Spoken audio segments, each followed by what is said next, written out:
Welcome to Think Travel Leadership Circle, a podcast series where we talk to industry leaders about the future and current trends of the travel industry. I'm Hermione Joye, Sector Lead for Travel here at Google Asia Pacific. Meetings have taken place virtually for the past 2 years, and as the industry itself starts to recover, will the business traveller follow suit? Today I had the pleasure of speaking to Glenn Maguire, Principal Asia Pacific Economist at Visa. Glenn spends his time studying patterns of Visa card holders and has a wealth of information around the business traveller. Hi Glenn, welcome to our podcast. It is an absolute thrill to have you here. I'm one of your big fans, so thank you very much for making the time. Now, I'm very familiar with what you do at Visa, but would you mind introducing yourself so our audience can get to know and understand what an economist at Visa really does? Sure, and it's an absolute pleasure to be here for my first Google podcast. And what we do in the economic space at Visa is quite interesting. So what we're really looking for is using our data assets to identify where there are gaps in the public data.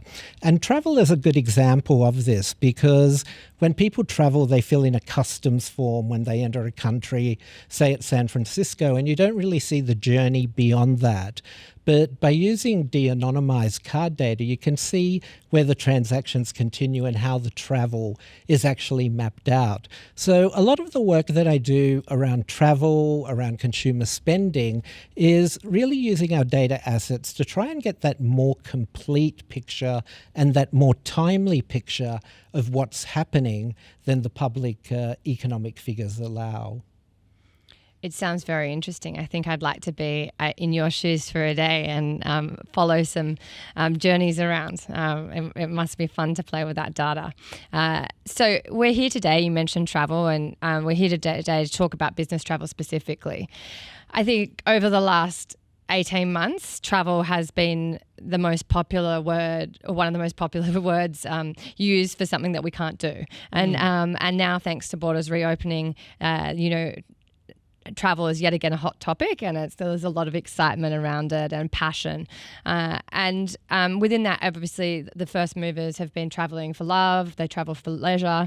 But what's really started to bubble up is business travel, and the topic of business travel. It used to be such a large proportion of the entire travel industry, and now it's very nascent. And so I just wanted to understand from your view and your lens what you see as the future for travel business perspective will be over the next sort of 12 to 18 months. Yes, it's really interesting. When we look at that first period of travel when borders opened up, it actually was in contrast to what I thought the travel recovery would look like. In 2020 and 2021, I was absolutely sure that business travel would be the first to recover and the strongest, just because there's so much damage to supply chains, there's so much resourcing, renegotiation of contracts that needs to be done, and that all needs to be done physically. And globally, when we look at business travel, we can see that it's stronger in North America and in Europe. And I think what that's reflected is, for Europe, intra-European trade is 70% of total trade. So business travel is necessarily intra-European.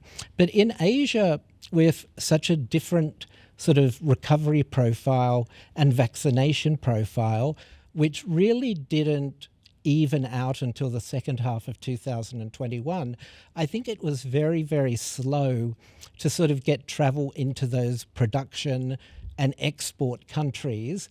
And the people, the businessmen who needed to travel from the demand and consuming economies were really delayed in that. But I think this is a dynamic that we're now going to see really picking up.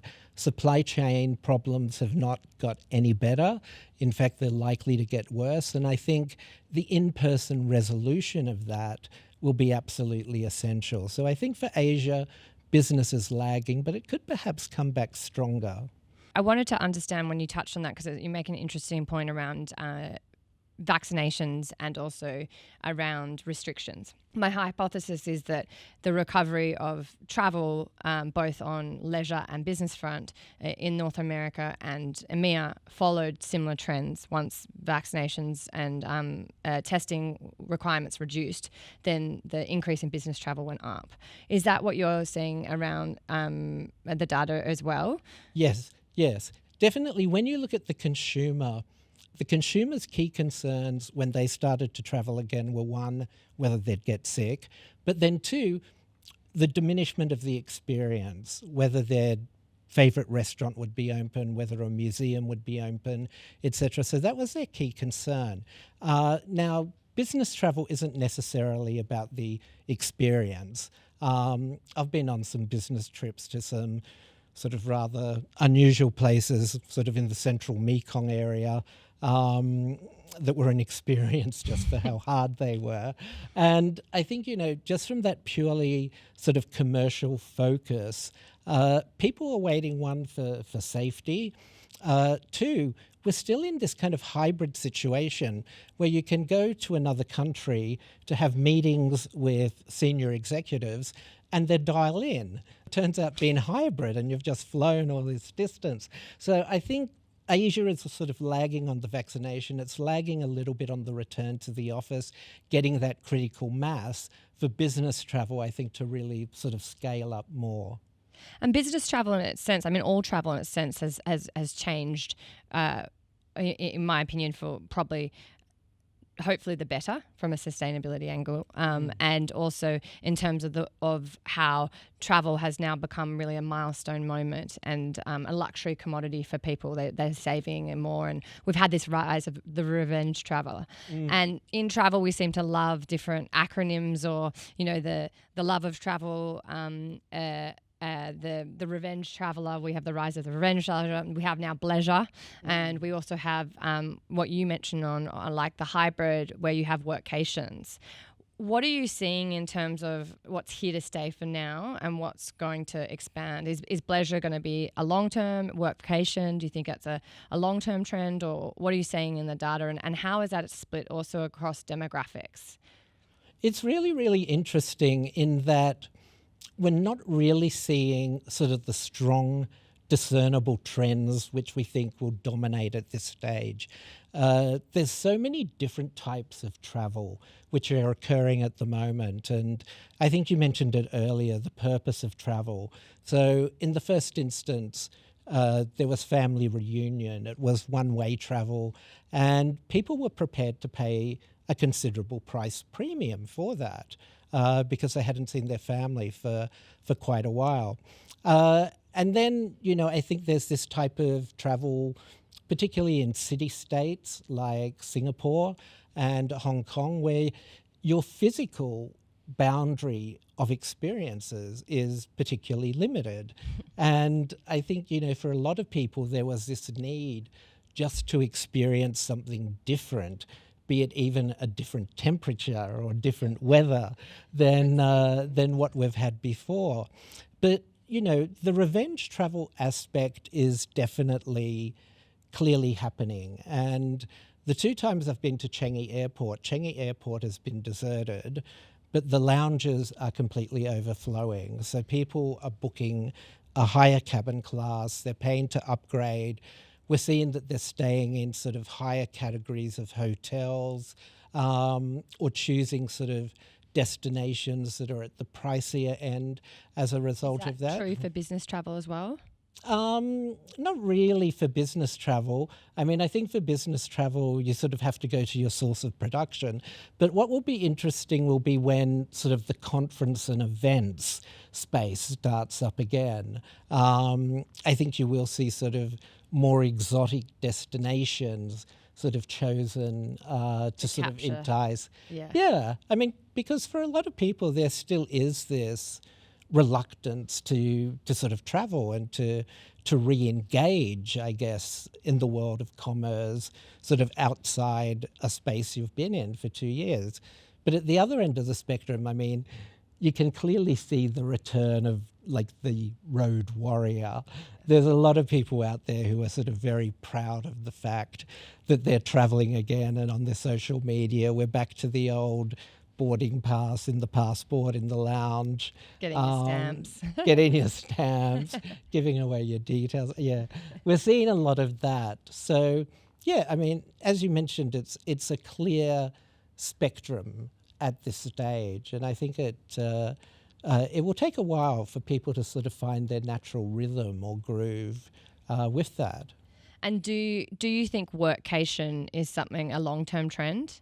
It's something that confuses me, to be honest, because I'm a mum of 3, and the idea of work and a vacation all combined at once just doesn't it doesn't make sense to me, because I'm not quite sure how I'll get anything done. But I hear it all the time in the media, and I hear a lot of people talking about it. And obviously, a lot of companies are expressing how hybrid is so important, and, you can have a month's work from anywhere. Now, for me personally, that's a bit of a struggle, because if I work from anywhere, I still have 3 kids that I need to school or at least keep occupied. But I obviously like, a small data point. So what are you seeing in terms of your data at Visa as it pertains to this sort of specific hot topic? Look, I mean, workations really sort of fit one demographic, and it's a fairly affluent. So, I mean, if you're going to go on a workcation and work from, a Bahamas island for 1 month. That sounds good. Can I come with you? But I mean, for me, it would be the basic struggles, like, how do I go and buy the groceries each day? How do I get my internet sort of connected? The really generic sort of aspects of it would just add sort of to it. I mean, I might as well just stay home for me. But if you're affluent and, you can afford to have people to do that, if you're working in sort of a more entrepreneurial or freelance way, it could be something that is quite an attractive proposition for you. But, in terms of this hybrid sort of work model, which people talk a lot about, we're not really seeing that degree of flexibility in the change of hours. Now, if you wanted to go and work in the Bahamas and you had Singapore clients, then you'd be working all night, which means you'd have to sleep during the day and miss the best part. Yeah, missing the beach and the sharks and everything like that. So, I think the notion sounds very, very attractive. And I think at a point in COVID where it looked like the pandemic could be enduring, offering these sort of work visas and these workations did seem really attractive. Okay, so it's probably more the revenge traveller who's out there doing it, the first movers that are taking on this sort of workation experience, and maybe more of a short-term thing, do you think? It's a novelty? Yeah, I mean, it's like revenge travel extended for a week or for a month. But, overall, I mean, the entire concept to me seems to be more focused on cation than work. Yes, I agree. My husband and I actually tried it. We went to Cambodia, and I sort of came away from it and was like, well, I had a cultural experience. I worked a lot, but yeah, it wasn't a holiday. And then but it was still amazing to have the flexibility, because we were on a similar time zone, and go and have a cultural experience. And it was amazing. We didn't take our kids because it was impossible. Yeah. But at the same time, I didn't come back and sort of say, oh, I've had that vacation moment. I've had that relax sort of, because it was either, you're trying to do both. And so, but I'm very curious to see how that trends. Are you seeing anything like from the visa side and the perspective? Obviously, you've got your business customers and things like that. Are you seeing any specific trends around industries that are first moving back into business travel, and also how people are staying, or like how long they're taking their business travel trips? We actually are seeing some interesting trends around that, but interestingly, I just wanted to say that I had the exact opposite experience in Cambodia when I went. I mean, I didn't take my computer and I disconnected, but at the moment, sort of around Angkor Wat, normally at sunrise, there's around 1,000 people. When I was there was around 40 people. Yeah. So there's this really lovely window to be able to experience these amazing places with the absence of tourists. And it's funny, just 3 years ago, we were talking about the problems of over-tourism and how we solve it. And now we're kind of looking at under-tourism. But to return to the question on sort of, what we're seeing with business travellers and what type of trips they're having, we're really dependent on the capacity response in many ways. Now, that can reflect what capacity airlines are putting on. And if you have revenge travel, sort of using points or upgrading to business class, there's less actual capacity for it. And then, when they arrive in a country that is just starting to open up. So I remember one hotel that I went to in Indonesia that had just started to open up. And it was like the Wi-Fi wasn't working, the basic sort of connectivity you needed. There was no spectrum or anything like that. And I think, we have to remember that for a lot of these regions, the capacity didn't just shut down, it disappeared. People who were working in hotels and providing a certain degree of service or technical support just are no longer part of staff or have moved to different areas and are difficult to retain. So I think there's a higher level of expectations around the business traveller, which in some of the more kind of developing destinations around Asia has not been met at this stage. But we do notice that the average transaction point is higher for a shorter stay. Now, this could be a function of two things. Is one, people want the precaution of a larger room. Yep. Or two, normally if you buy a bed and breakfast package, you can go down to the dining room and have your breakfast. But if you're concerned about mingling sort of with people, you'll have your meals sent up to your room. So what we're actually noticing is that there's kind of this pickup in business travel and commercial card spend, both on the stay, but also the spillovers to other areas of spending within the hotel as well. Oh, that's really interesting. I mean, that makes sense, right? They want to limit the risk, I guess. I was recently in New York, and it was a very busy week in New York. It was upfronts for media, and it also happened to be NYU graduation. And suddenly, I was there for work, and I suddenly got a bit nervous because I was like, "What if I get sick? Or what? How much?" And I must admit, my usual behavior was probably reduced in terms of what I'd go out to do. And actually I did have breakfast at the hotel. Normally I'd like to go out and experience and things like that, but I thought I'd keep to myself because it was in and out and I'm there for work and I didn't want to get sick, and I don't think I've ever thought that way before. So that is really interesting. And I think, that's great news for the industry, right? Great news for the hotels in the sense that, okay, once you capture the business traveller, they're the great person to still capture and they want to spend within the property. I was talking to someone in the industry recently, and they said that they thought the future trend for travel was really more of a CEO mindset for anyone, because you do want to get in and get out. You want to have meetings back to back and make the most of that time. Are you seeing anything similar in your data?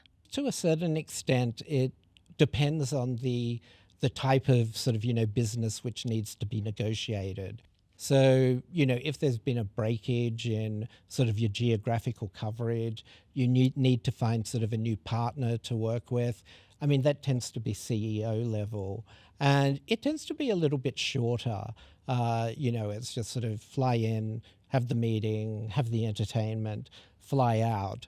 When there's kind of more that middle business space, which is so crucial to production and to supplies and to inventories, when you have to go to a factory and inspect the quality of the work, when you have to test all these different ones and do comparative, that's been much longer travel. And we're definitely noticing that that is at a higher price point as well. And it's taking a full week for that kind of travel. So we're definitely seeing that kind of demarcation in it. But the interesting thing is, I guess, the slowness for the interpersonal, like as a consultant, I mean, I can only really sell myself. I go to see somebody, they can like inspect me and ask me questions and everything like that. But I think, we've been in this period of sort of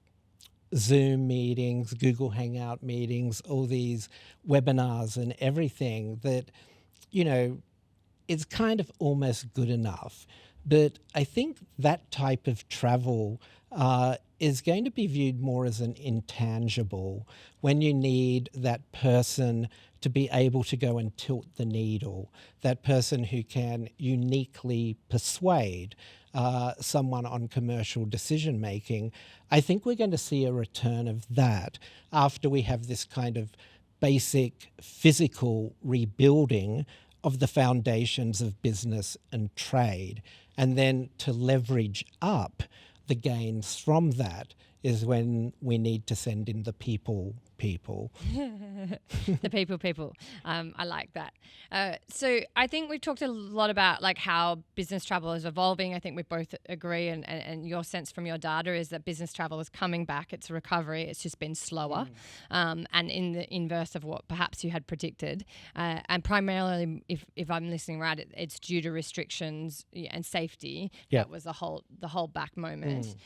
What about budgets and the forecasting for future in terms of business travel? Because I know this is a topic of everyone's mind, but how do you think companies are assessing it? Because as you rightly point out, people have got comfortable with the hybrid, people have got comfortable with Hangouts and Zoom, and there's this virtual experience you can now have and people are very used to. How do you think businesses are looking at it and going to be the operating model for their return on investment moving into the next 24 months, given that they had the optionality to cut budgets or just because the border's closed, and now it's starting to travel is starting to re-establish it? How do you think they'll be making those decisions, and what will they be looking at? Well, I mean, the first point is there is a surplus on some commercial cards. I mean, everything closed down so quickly. Some trips got cancelled that it was refunded. So, there is this surplus or almost this sort of savings that companies can deploy for travel at this stage. Sorry, how do they deploy that? Is that via staff about it, or is it their accounting and that they've got a relationship? Yeah. So, I mean, it would be their accounting. Yeah. And, it would just be, this is your travel budget, but you have a surplus on your commercial card, which you can use as a result of that. But, I mean, ultimately it comes down to, I think, for how each company views the purpose of travel. Is it relationship building? Is it capacity building? And I think what we are going to see is a rotation away from sort of travel being viewed as an operating expenditure and something that there has to be a budget on, to travel being an intangible. And what I mean by that is, like, we can all get on these meetings, we can all have our says, we can all influence people, but then, there's always those people who shine in real life. And they're the people who you want to be sort of your client-facing, front of center spokespeople. They're like your brand ambassadors. And there's always going to be a space for that. And I think we'll also see a return of travel related to career opportunity and career progression. And particularly when we look at Gen Z, who are now entering the workspace, I think, one of the kind of intangible rewards in a more horizontal organization is the ability to develop sort of new skills. So when we talk about, these workcations and those type of dynamics, I think what we're likely to see is they're more likely to be intra-company. So a talented staff member would get the opportunity to travel to an office where they may learn a more advanced skill, or they may learn something that is complementary to the work they're doing and they can bring back and introduce into Asia. And I think, that will be another sort of change from travel being viewed as an expense to travel being viewed as almost a reward. Yeah. If you're a top performer, then we're going to give you more opportunities to access opportunities and grow. Oh, I hadn't thought of it like that, but it makes such natural sense, and that's really insightful. Okay, so you're obviously Visa, and you have a lot of views in terms of consumers and programs and loyalty and things like that. So what's your position as it pertains to business travel? Previously, pre-pandemic, I always thought of business travel very synonymous with loyalty programs. I still actually recently, someone at the bus stop with me the other day was like, I need to go to this hotel because I need to maintain my status. What does a loyalty program now look like? The pandemic really has reassessed our values and priorities. And what does a loyalty program look like, and how can businesses sort of capture the business traveler? What do they need to do in terms of gaining loyalty, and what does it look like in the business sense? I think the really interesting question around loyalty, if we look at hotels, if we look at airlines, is a 1 year window really sufficient or the best measure of your loyalty to an airline or a hotel? And we did see a number of airlines and hotels sort of, roll over your status for the entire pandemic. But, this period has shown that your most valuable flyers or your most valuable guest don't stay with you for just 1 year. They stay with you for several years. And a lot of the entrenched benefits of the program make that the reason that they do. So I think, there's two ways of looking at loyalty. One from that side of, how we measure it. But two, how people are going to use it again. And we've suddenly reached that point where loyalty has become finite again. And I get reminders that, I have this type of award or this many points to expire and everything like that. And it does make you feel that sort of, okay, if I don't use it, it's a wasted opportunity. So I think in terms of loyalty, one of the trends we're noticing is there's a lot more points burn at point of sale. Okay. And also, when you go to check in, they may say, for an extra 10,000 points, we can upgrade you to business class. So I think airlines, hotels, etc., are trying to run down that points liability, but not in a way that is kind of challenging for the customer who has built up that loyalty. Yeah, but we're definitely I guess it's also easier at this stage when we're not at full capacity to burn points. If an airline had an overbooked business cabin, you used to have no chance of, getting an upgrade. But now it's surprisingly easy. So I think it depends on which airline, but I do very remember the days of sitting in Australia praying for my upgrade to come through in the 48-hour window before you take off. Yeah. And now that's a bit more Or frequent. when you're sitting in the lounge and every time there's an announcement. Lucky number. Would Glenn name. Maguire please come to once happened to me going through an airport. I was going through in transit and my ticket didn't work. And I was like, what's going on? And they're like, you've been upgraded. And I was like, this is the best thing ever. But I thought I'd been kicked off the flight. So it was, and it actually made me quite loyal to that airline just because of the freak nature of it and the gratitude for flying, right? Yeah. Do you have any advice? I'm mindful of time. So do you have any advice in terms of businesses, in terms of how they should be marketing their loyalty programs, or if that's something they should be focusing on as they're trying to get that business traveler? I think there needs to be kind of a change from frequency and retention to the overall quality of the stay. And so many of our behaviours change sort of over COVID, like people sort of going jogging, exercising in their room from exercising at home, all this type of thing. I think, we need to sort of introduce sort of more concepts around sort of wellness. So rather than sort of complimentary cocktails in the bar and stuff like that, I know some hotel chains pre-COVID would provide you with your shoes and your exercise gear, so you didn't have to pack it and you could exercise in the morning. Sort of, wellness classes, be it sort of guided meditation, that type of thing at the end of the day. I think there really is going to be that pivot towards wellness because, when we talk about business travel and when we talk about pleasure and workations and everything, we've come out of this 2-year period where everyone spent almost every day focusing on how they demarcate between their personal life and their business life. And then suddenly, we're back on a plane and we're blending our business life and our personal life together.